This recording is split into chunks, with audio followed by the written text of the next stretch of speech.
irmãos e irmãs, quero cumprimentá-los com a paz do Senhor. Louvamos a Deus pelo milagre da vida, pelo milagre desta oportunidade de estarmos, ainda que distantes, mas juntos, através da tecnologia. Este culto faz referência ao primeiro domingo de abril, que é também a nossa Santa Ceia, e também está dentro do aí chamado Semana Santa por uma parte da cristandade, incluindo Paixão, Ressurreição, Páscoa. Então nós estamos aqui aproveitando todo esse enredo para meditarmos na grandiosidade da graça. Nosso assunto, de certa forma, está relacionado à graça maravilhosa.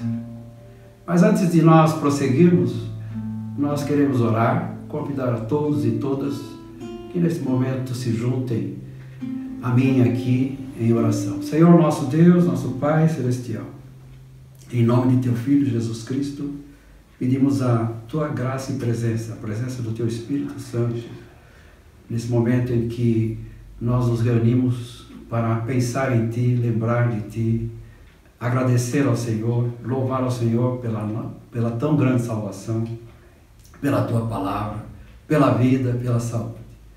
É no nome de Jesus Cristo que nós, desde já, pedimos, e nós também queremos, neste momento, lembrar daqueles que, eventualmente, estão acompanhando em seus leitos de dores, seja em suas casas, seja nos hospitais, nas enfermarias. Pai bendito, o Teu Espírito Santo visite a cada um, a cada uma, neste momento. Também venha consolar aqueles que eventualmente estejam em luto por familiares que já partiram. Senhor, mais uma vez, Te louvamos pelo milagre desta reunião, pelo milagre da salvação, pelo milagre da cruz. Em nome de Jesus, ó Pai, que louvamos e pedimos a Tua graça enquanto nós aqui nos reunimos para pensar, falar, meditar na Tua palavra. É assim que nós agradecemos. Amém. Irmãos, graça maravilhosa. Me veio à mente João 15, versículo 13. Ninguém tem maior amor do que esse, de dar a alguém a sua vida pelos seus amigos. Eu me lembro que eu estava ainda jovem, em torno de 25 anos, esse versículo ficou na minha mente. Em praça pública eu ouvi este versículo, entre outras coisas, de tudo que eu ouvi, eu só me lembro desse versículo. Era um cerimonial da Segunda Guerra Mundial, lá na Escócia. E estava ali uma parte do exército, uma parte dos aqueles músicos que tocam aquelas gaitas de fole, e o bispo da região, para iniciar, ele leu esta passagem na Bíblia: ninguém tem maior amor do que este, de dar a alguém a sua vida pelos seus amigos. Ele fazia uma referência àqueles que deram as suas vidas para seus compatriotas na Segunda Guerra Mundial.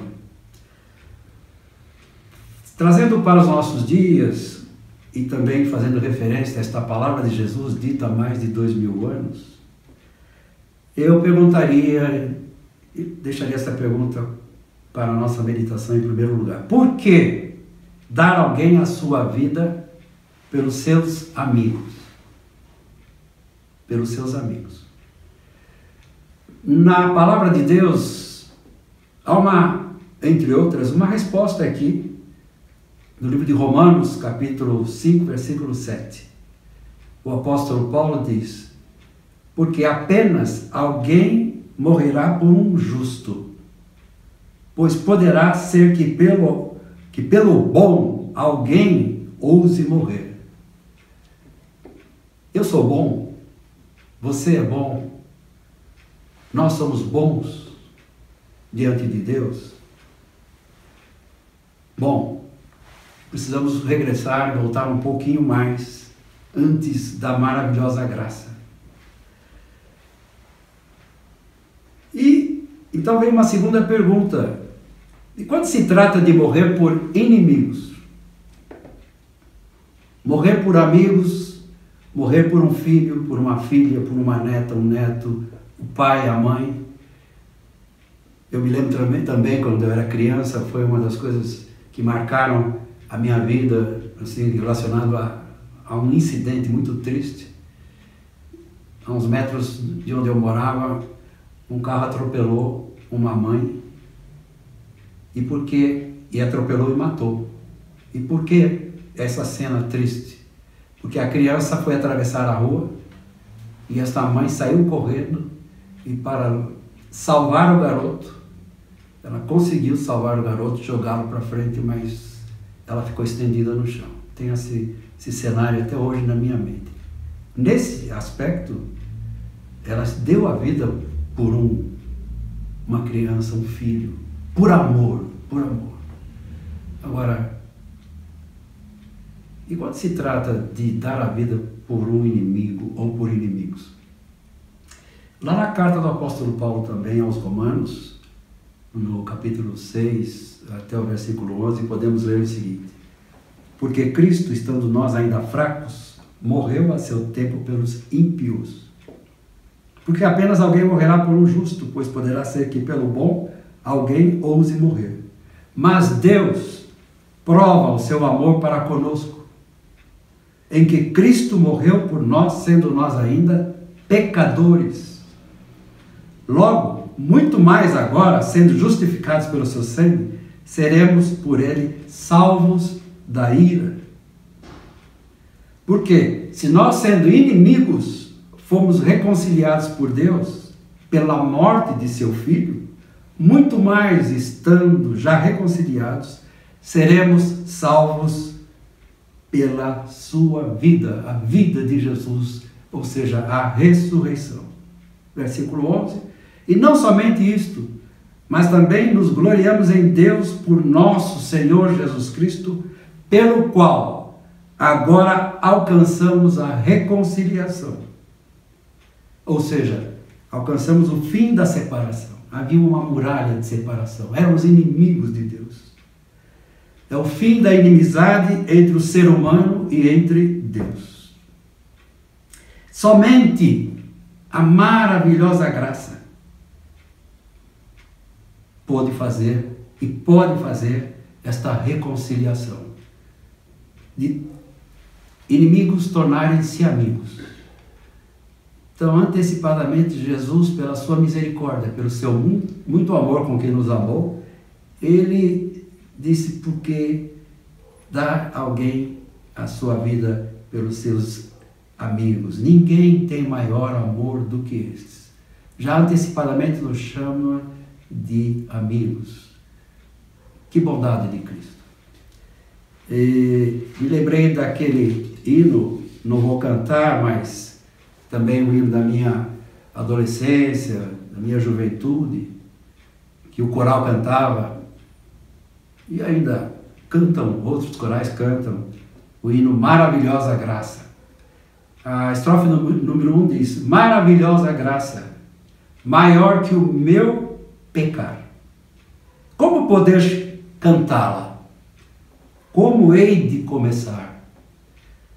Trouxe-me alívio à alma, e vivo em toda a calma, pela maravilhosa graça de Jesus. O estribilho diz: graça, como maravilhosa graça, como o firmamento é sem fim. É maravilhosa, é tão grandiosa, tão sublime e doce para mim. É maior que a minha vida inútil, mais profunda que o imenso mar. A Cristo vamos, pois, louvores dar, a Deus honrar. Estrofe número 2 diz: maravilhosa graça traz vida perenal, por Cristo perdoado vou à mansão real. Sei que hoje sou liberto, vivo de Deus bem perto, pela maravilhosa graça de Jesus. A número 3 diz: maravilhosa graça, quão ricas bênçãos traz. Por ela Deus salvou-me, deu-me perdão e paz. Salvo, sim, em verdade, por toda a eternidade, pela maravilhosa graça de Jesus. repetindo o estribilho: graça, com maravilhosa graça, como o firmamento é sem fim. É maravilhosa, é tão grandiosa, tão sublime e doce para mim. É maior que a minha vida inútil. Mais profunda que o imenso mar. A Cristo vamos, pois, louvores dar e a Deus honra. Glória a Deus, glória a Jesus pela maravilhosa graça. A gente pode voltar um pouco na história. O rei Davi viveu, reinou, foi o segundo rei do Reino Unido de Israel, reinou entre o ano 1010 e 970 a.C. Foi governador, foi um guerreiro, foi músico, poeta e também foi um dos antepassados de Jesus. Quem quiser conferir, abra depois com o tempo Mateus capítulo 1 e o versículo, Mateus capítulo 1 e leia até o final. Este Davi, um servo de Deus, ele também é autor do Salmo 22, entre muitos outros salmos da Bíblia. Esse salmo descreve a situação de Israel e também esse salmo é uma profecia sobre o sofrimento de Jesus na sua morte de cruz. E esse salmo, escrito aí em torno de 1000 anos antes do nascimento de Cristo, acabou sendo, na crucificação, uma confirmação desse salmo profético. Se querem me acompanhar, por favor, abram a palavra de Deus no livro de Salmos, o 22. Versículo 1 diz: Deus meu, por que me desamparaste? Por que se alongas das palavras do meu bramido e não me auxilias? Quem tem familiaridade com a crucificação sabe que esta mesma frase foi usada por Jesus no seu brado ali de dor: Deus meu, por que me desamparaste?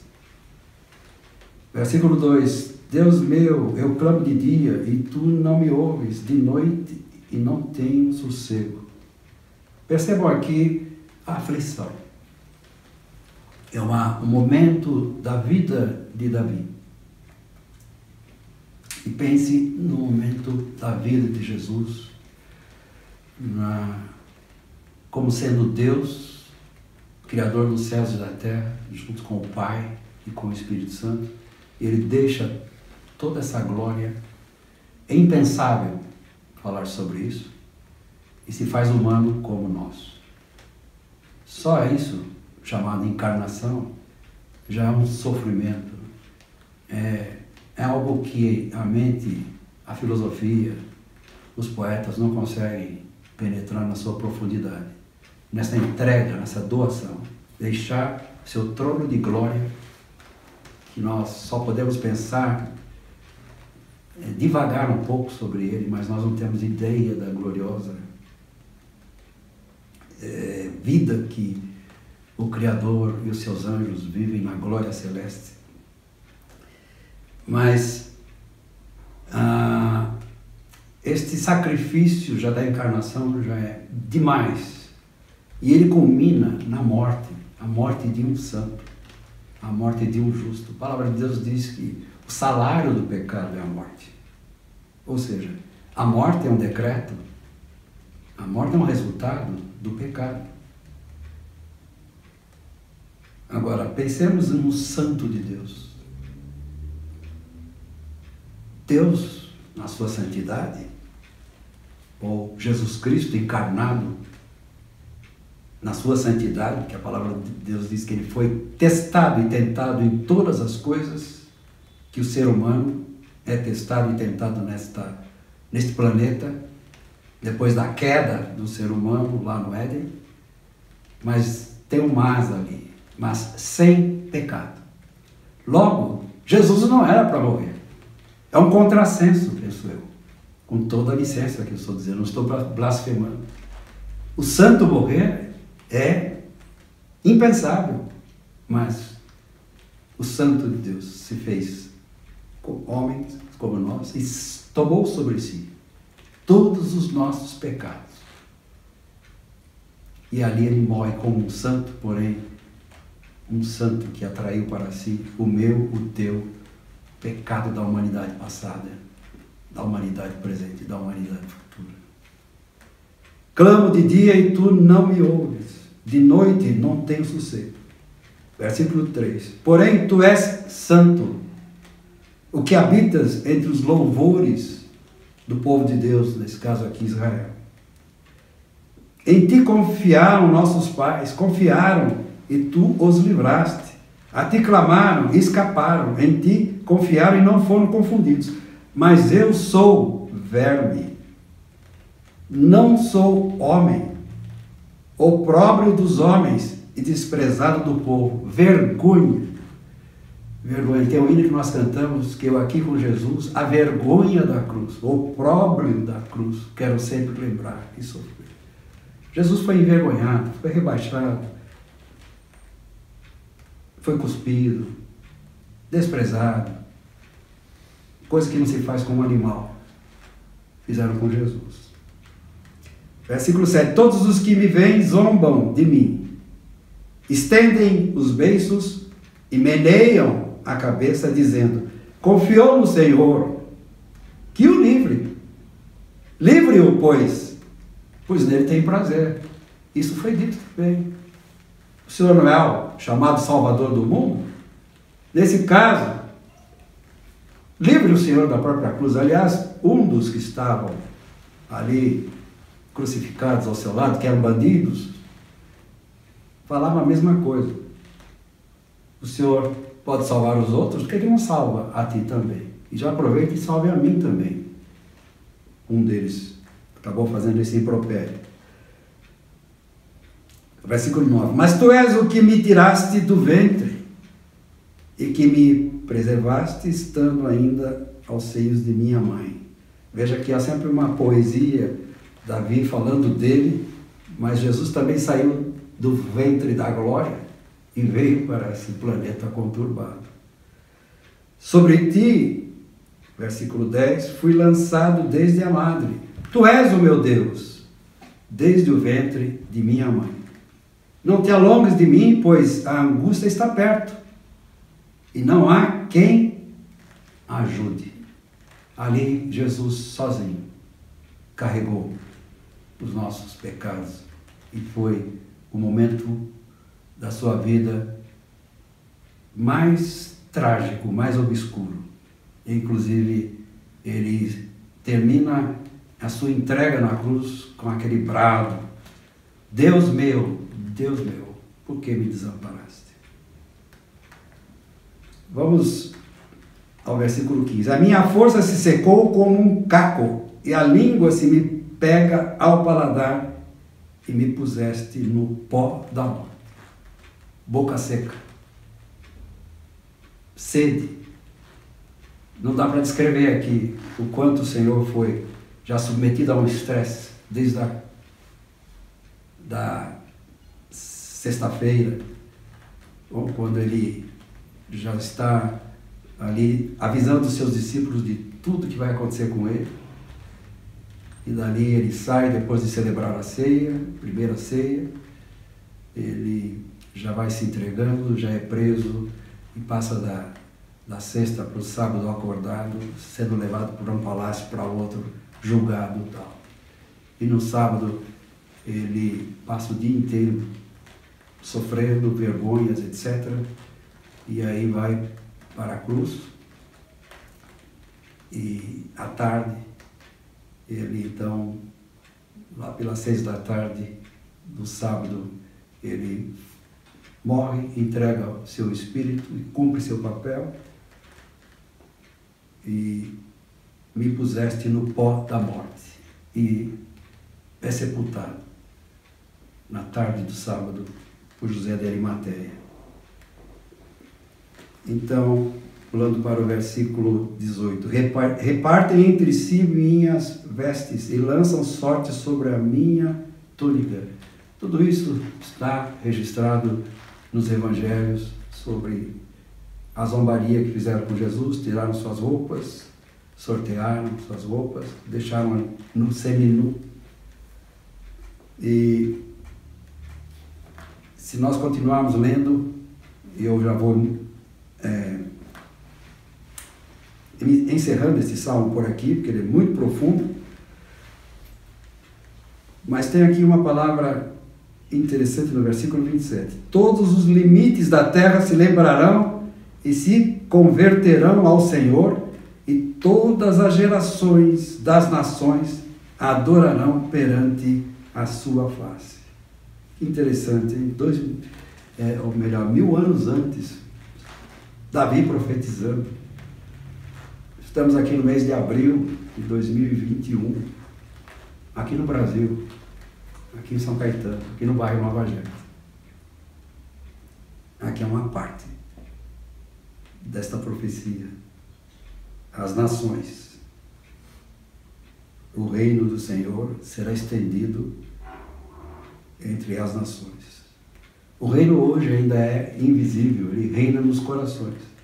Mas há uma segunda etapa, que não vamos comentar aqui, que Jesus também deixou claro. Ele chamou de aquele dia, quando ele estava naquele momento já de entrega na semana, assim chamada por parte da cristandade, Semana Santa. Ele celebra a ceia e faz uma observação, que ele voltaria um dia e celebraria a última ceia, a ceia da vitória. Ainda continuando 29, todos os grandes da terra comerão e adorarão, e todos os que descem ao pó se prostrarão perante ele, como também os que não podem reter a sua vida, não podem reter a vida. Cristo foi morto, foi sepultado, mas ao terceiro dia a sua vida foi reconquistada, porque não havia poder algum que retivesse a vida de Cristo. 30. Uma semente o servirá, falará do Senhor de geração em geração. 31, último versículo do Salmo 22. Chegarão e anunciarão a sua justiça ao povo que nasceu, porquanto ele o fez. Esse salmo dá uma boa meditação. Nós não temos tempo suficiente para ainda falarmos sobre ele, mas prosseguindo, passado alguns dias depois da morte e da ressurreição e da ascensão de Jesus, então nós vamos falar um pouco do apóstolo Pedro, que foi chamado por Jesus, um simples pescador de profissão, mas foi chamado para ser um discípulo, um aprendiz de Jesus. E Pedro volta ao assunto da paixão, do sofrimento e da entrega de Cristo.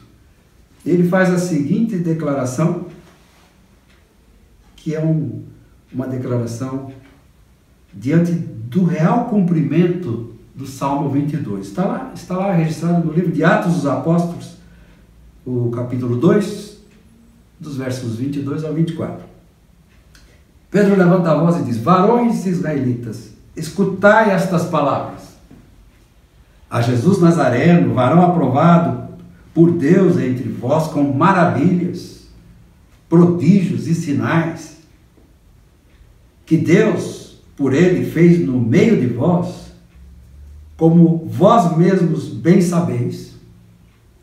A este, falando de Jesus, que vos foi entregue pelo determinado conselho e presciência de Deus.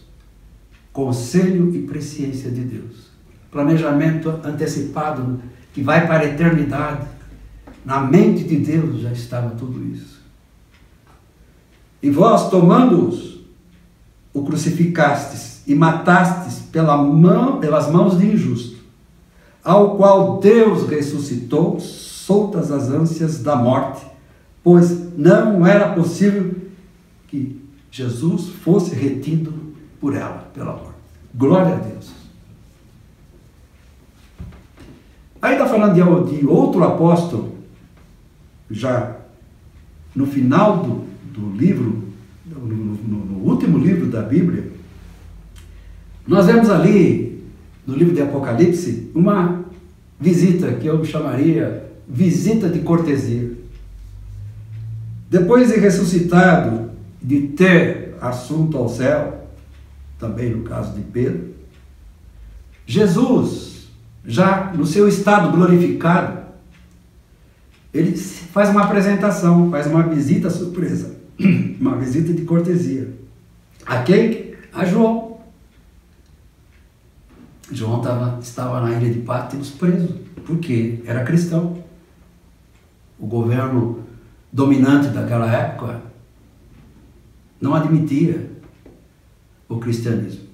O governo tinha medo de que o reinado de que Jesus falava era um reinado inimigo do reinado do império daquela época. Então, o nosso irmão João foi preso, desprezado, jogado na ilha de Patmos, lá no meio do mar Mediterrâneo, simplesmente pela sua fé em Jesus. No meio daquela solidão, imaginem o irmão ou a irmã. Hoje nós estamos tendo isolamento. João soube muito bem experimentar o que significa isolamento total. Ele está ali naquela situação, mas ele aparece para uma visita de cortesia. Também fazendo um paralelo com aquele rapaz, o George Foreman, se não me falha a memória o nome dele. Aliás, essa semana o soldado que o matou está sendo julgado. E a morte do George, se eu não estou equivocado, acabou sendo o estopim de um movimento chamado Black Lives Matter, ou seja, vidas negras importam. A visita de Jesus tem muito a ver, no meu pensamento, com George Floyd, com o movimento em favor de George Floyd.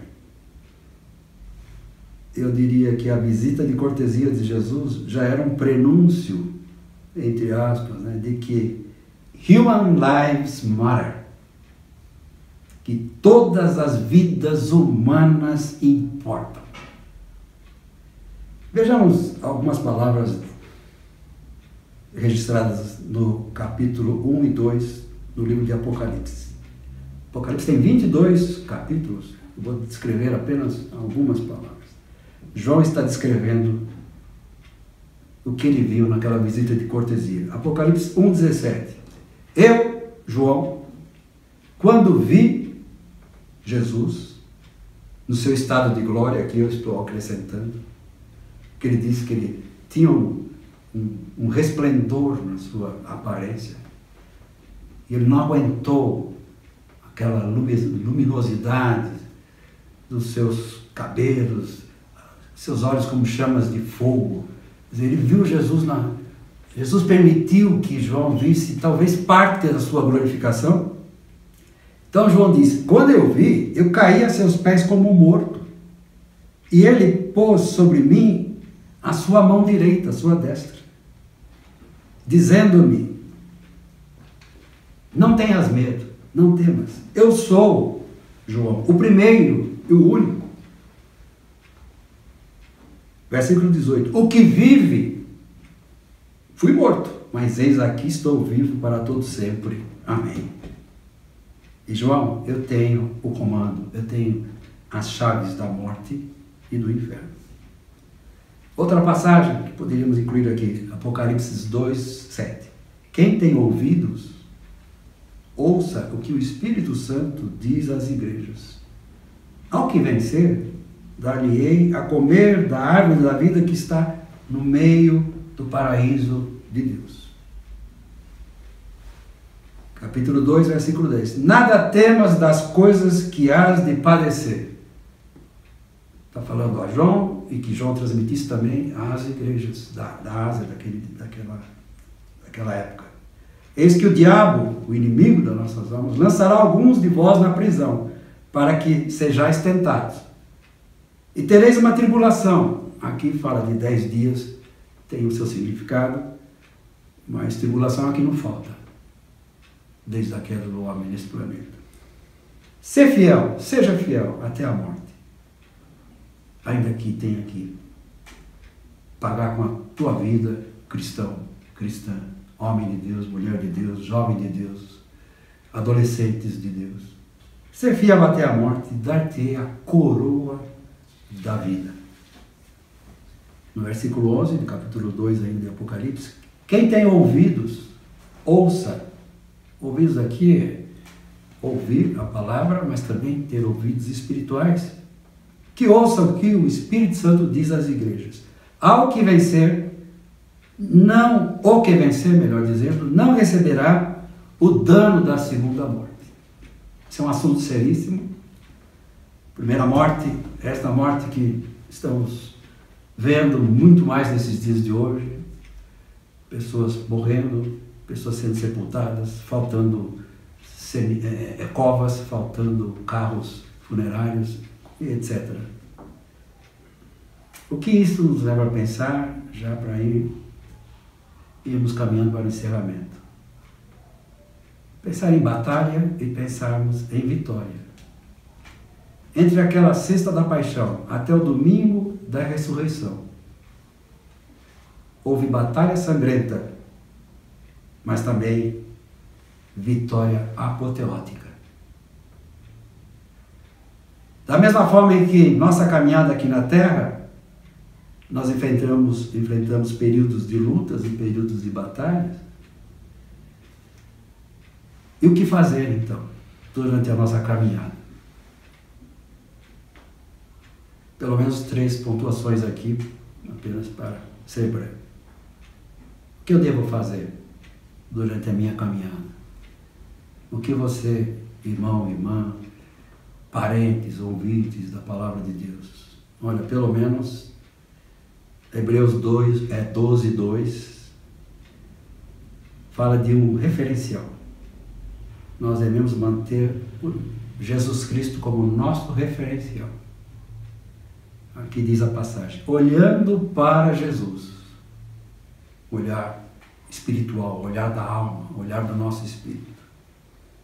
E como eu olho para Jesus através da palavra de Deus, da oração, dos ensinos bíblicos, da dedicação da minha vida às coisas de Deus, olhando para Jesus, autor e consumador da fé, o qual, pelo gozo que lhe estava proposto, suportou a cruz, desprezando a afronta. E, veja aqui a consequência, que boa, assentou-se à direita do trono de Deus. Referencial, meu referencial, referencial da humanidade, que é de grande importância para Deus, deveria ser Jesus Cristo, olhando para Jesus. Outra parte seria atenção, dar ouvidos, estar atento ao que Deus fala. Sabemos que a Bíblia Sagrada é a boca de Deus falando aos homens. Também costumamos dizer que quando nós oramos, é a nossa boca falando a Deus. Ouvidos atentos à palavra. Quem tem ouvidos, Apocalipse capítulo 2, versículo 11, ouça o que o Espírito Santo diz às igrejas. O que vencer, veja aqui, luta, batalha. O que vencer não receberá o dano da segunda morte. O que é isso? Vitória. Vitória definitiva sobre a morte. Apocalipse 2:11. Terceiro ponto, manter a comunhão com Cristo e a sua igreja. Uma comunhão pessoal e uma comunhão extensiva com os irmãos em Cristo. Pego aqui como referência a primeira carta do apóstolo Paulo aos Coríntios, capítulo 11, versículos 23 até 26. Porque eu recebi do Senhor o que também vos ensinei, que o Senhor Jesus, na noite em que foi traído,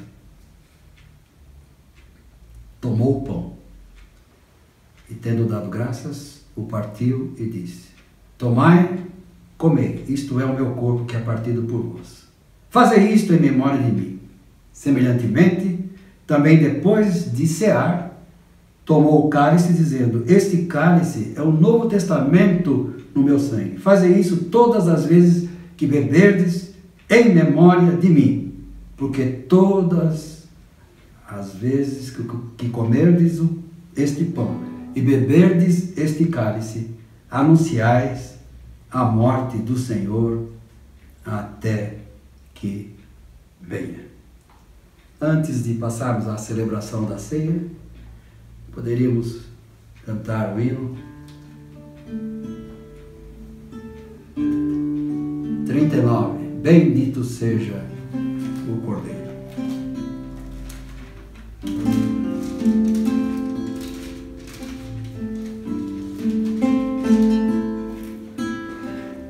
Bendito seja o Cordeiro que na cruz por nós padeceu.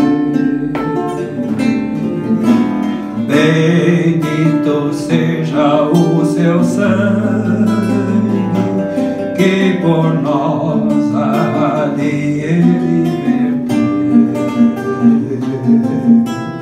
Eis nesse sangue lavado roupas que tão arrumação, os pecadores remidos que perante seu Deus já estão.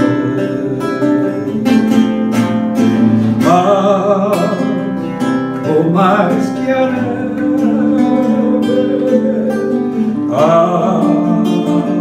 ou mais que a neve, sei neste sangue lavado, mais alvo que a neve serei. Quão espinhosa coroa que Jesus por nós suportou. Oh, quão profundas as chagas que nos provam quanto Ele amou. Eis nestas chagas pureza para o maior pecador, pois que mais alvo que a neve, o teu sangue nos torna Senhor. Alvo mais que a neve, alvo mais que a neve, e neste sangue lavado, mais alvo que a neve serei. Se nós aqui confessarmos e seguimos na sua luz, tu não somente perdoas, purificas também, ó Jesus. Sim, e de todo pecado Que maravilha de amor, pois que mais alto que a neve, o teu sangue nos torna, Senhor. Branco mais que a neve, limpo, algo mais que a neve, se no teu sangue, Jesus, lavado, mais alvo que a neve, eu serei e tu e nós seremos. Glória a Deus! Apesar das lutas e batalhas, a vitória é nossa pelo sangue de Jesus. O que fazer durante a nossa caminhada? Manter o nosso referencial, manter os nossos ouvidos à palavra de Deus, manter a comunhão com Cristo e a sua igreja. Comunhão. Por falar em comunhão, nós temos neste momento também, como já disse desde o início, a oportunidade de celebrarmos a ceia do Senhor. Ceia do Senhor, na noite que o Senhor foi traído, como já lemos aqui, ele tomou o pão e tomou também o suco da videira, o vinho, deu graças e depois serviu aos discípulos. Nós temos aqui os dois elementos. Então nós vamos dar graças. Os irmãos podem pegar também o seu kit, aqueles que estão em comunhão com a igreja e com o Senhor Jesus Cristo. E junto comigo, curvemos nossas cabeças e vamos orar e agradecer a Deus por esses elementos, o pão e o vinho, que tipificam, simbolizam o corpo e o sangue de Cristo. O corpo que foi entregue, partido, crucificado, foi cortado, uma espada entrou ao seu lado através de um soldado que estava ali e ele o rasgou também.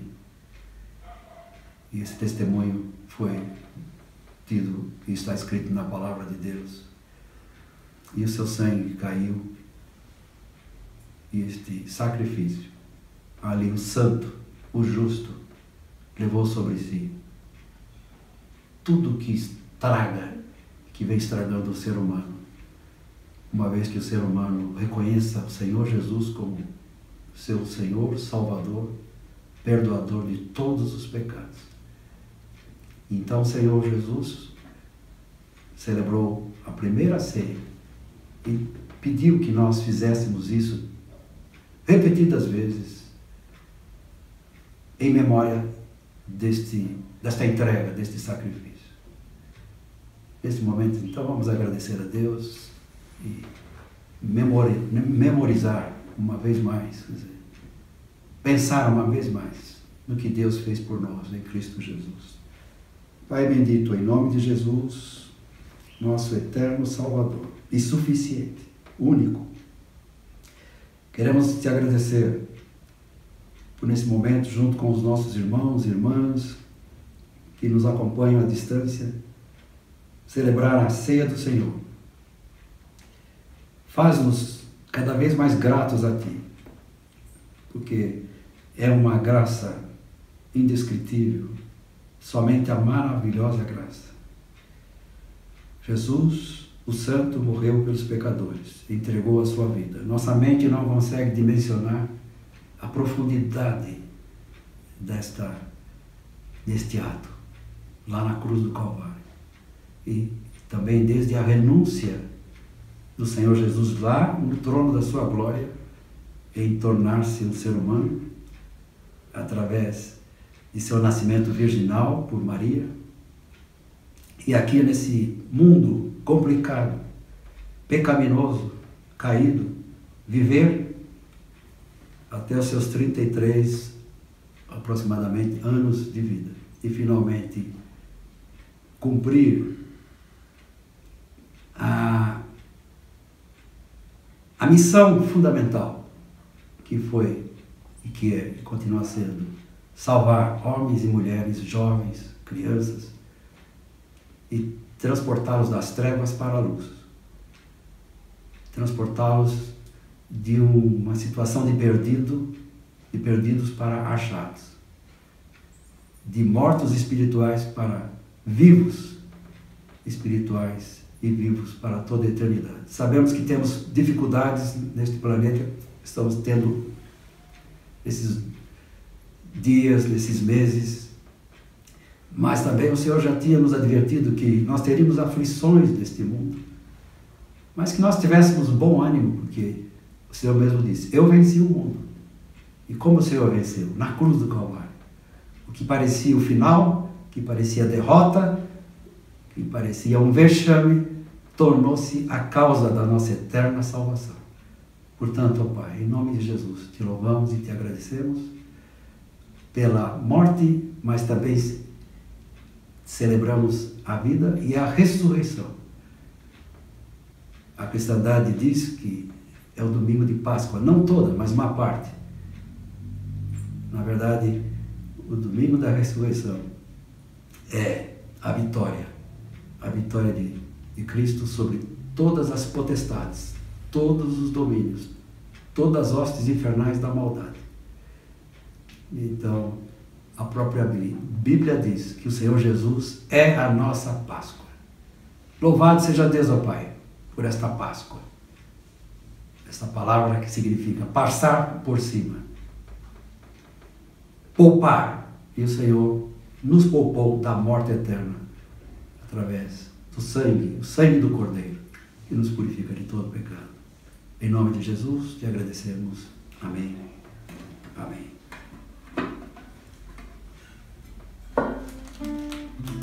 Por favor, meus irmãos, então, tomem o pão neste momento, que vocês têm aí, e vamos fazer como Jesus disse, e Paulo disse: porque eu recebi do Senhor que também vos entreguei, que Jesus, na noite em que foi traído, tomou o pão, tendo dado graça, partiu e deu aos discípulos. Comamos.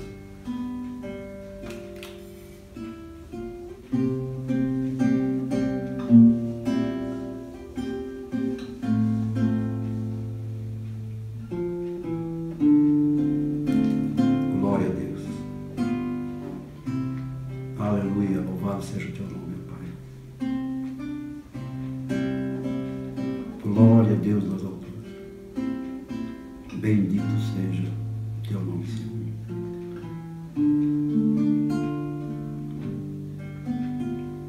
Louvado seja o nome de Jesus. Glória a Deus. Glória a Deus.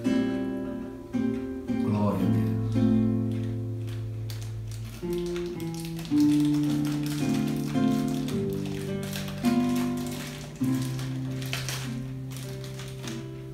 Diz a palavra que, semelhantemente, também Jesus, depois de comer o pão com seus discípulos, tomou o cálice, deu graças e deu aos discípulos, dizendo: tomai e bebei, este é o meu sangue que é derramado por vós.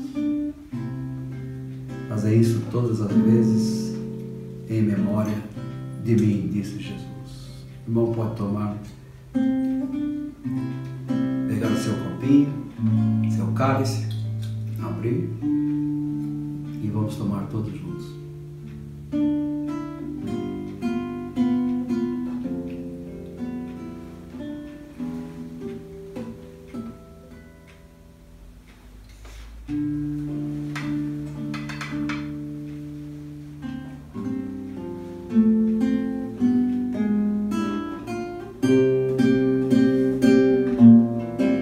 Glória a Deus.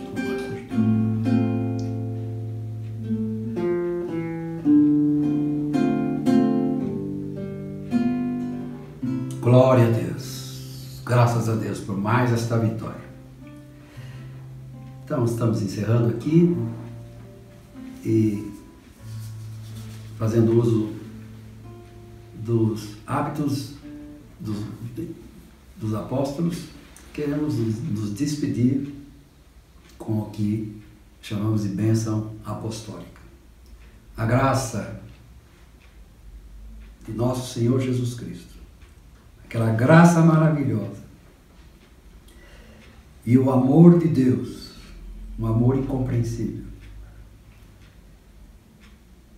e a comunhão e também a consolação do Espírito Santo esteja comigo, com o irmão, com a irmã, com o jovem, com o adolescente, com o povo de Deus, não somente hoje, mas enquanto aqui estivermos nesta terra, até o dia da vitória final. E todos concluímos com Amém. Deus abençoe a todos em nome de Jesus.